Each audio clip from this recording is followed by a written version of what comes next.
وما أرسلناك إلا رحمة للعالمين.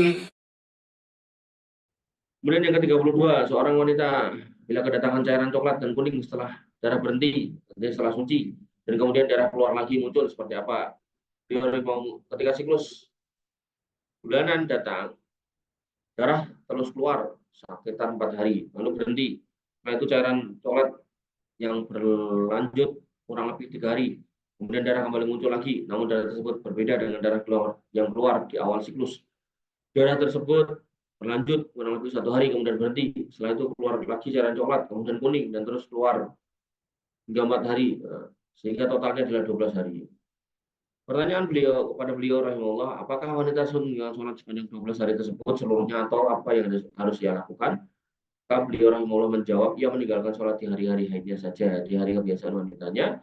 Apabila telah selesai dan melihat tanda suci, maka ia sholat dan puasa. Jangan hiraukan bercak dan lainnya, kuning atau semisalnya. Semua itu adalah dalam fasad, maka ia jaga dengan kapas membalut pada kemaluannya.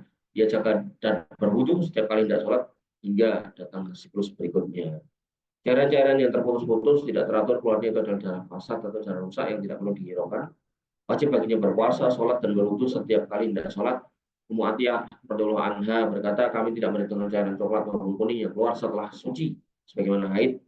Juga ketika sebagian wanita mengadu kepada beliau SAW, beliau bersabda, diamlah selama masa haid yang biasa menghalangimu, kemudian mandilah dan sholatlah.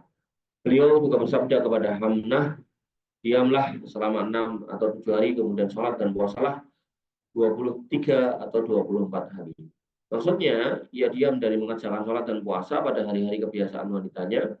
Adapun setelah hari-hari itu, maka ia sholat dan juga puasa. Dan apabila masih ada darah bercak-bercak tetesan darah kuning atau sesuatu darinya, maka ia jaga dengan kapas membalut dan kemaluannya pada kemaluannya dan berwudu setiap kali tidak sholat. Setiap kali masuk waktu sholat, ia berwudu baru kemudian mengerjakan sholat. Baik, ini yang bisa kita sampaikan atau kita diskusikan. Kurang lebih saya mohon maaf. Saya cukupkan, saya rasa sampai di sini. Alafu minkum subhanakallahumma bihamdika asyhadu an la ilaha illa anta astaghfiruka wa atubu ilaik. Assalamualaikum warahmatullahi wabarakatuh.